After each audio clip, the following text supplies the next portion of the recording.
ভাই দুনিয়াটা যেই খারাপ, এখন দেশের অবস্থা ভালো না। ফুল দিয়ে গেল কেনা কে?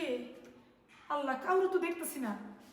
আল্লাহ, দেশের অবস্থা ভালো না। ফুলের মধ্যে কোনো কিছু স্প্রে করে দিয়ে গেছে কিনা, তারপরে ফুল বাসার মধ্যে ঢুকাইলে পরে যে আমরা সবাই অজ্ঞান মজ্ঞান হয়ে যায়। খবরদার, এই ফুল ধরা যাবো না। কে দিল এই ফুল? কাউরে তো দেখতেছি না, আমি কোনো লোকই তো দেখতেছি না। কি হইলো? আমার কি কেউ সারপ্রাইজ দিল না? আমার কেউ মগা বানাইলো? কিছুই তো বুঝতেছি না কি এর মধ্যে কি হইলো। হাই হাই, ভয় পেয়েছি। না না, এই ফুল দোকানে যাবো না, ঘরে থাক থাক থাক। বাবা পরে আমি, আমার বাচ্চা আছে, মেয়ে আছে, কবিতা আছে, নব আছে, কার কি সমস্যা হয়ে যাবো। এত সুন্দর ফুল তো আমার কেউ দেওয়ার কথা না। নিশ্চয়ই এর মধ্যে কোনো দোকানাজি আছে। ভাই আমি ভয় পেয়েছি। দরজা লাগাই দিস।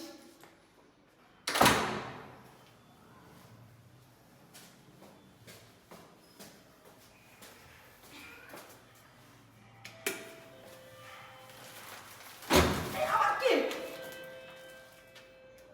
ম্যারেজের ব্যবস্থা নেই। ছি ছি ছি ছি, তুমি এনে ফুল রাখছিলে? হ্যাঁ, দেখলাম তুমি কি করো তুমি। আল্লাহ, আমি যে বইটা পাইছি। থ্যাংক ইউ নব, অসংখ্য ধন্যবাদ, অসংখ্য ধন্যবাদ ফুলটা দেওয়ার জন্য। আর আমি ভাবতেছিলাম আরে কে জানি কি রাখছে, আমি এমন বইটা পাইয়া গেছি। আল্লাহ, বাঁচাইছো আমারে। থ্যাংক ইউ নব, থ্যাংক ইউ।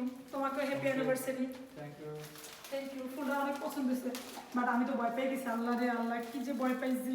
যে কি দেশের, এখন দেশের অবস্থা ভালো না, জানো না? মানুষ হচ্ছে কিসের মধ্যে কি মিশায় দেয়, এই ভয়ে আমি টেনশনে ছিলাম এতক্ষণ। আমি তো থুইয়া দৌড়ে চলে গেছি। এনে রাখছো কেন তুমি? দেখলাম, তারপর দিলাম, দেখি তুমি। এটা কোনো সারপ্রাইজ হইলো? এটা আবার কি সারপ্রাইজ? আমার পুরো মতন বানাইলেছে তুমি। বয়লা আমার হাত পা কাঁপে।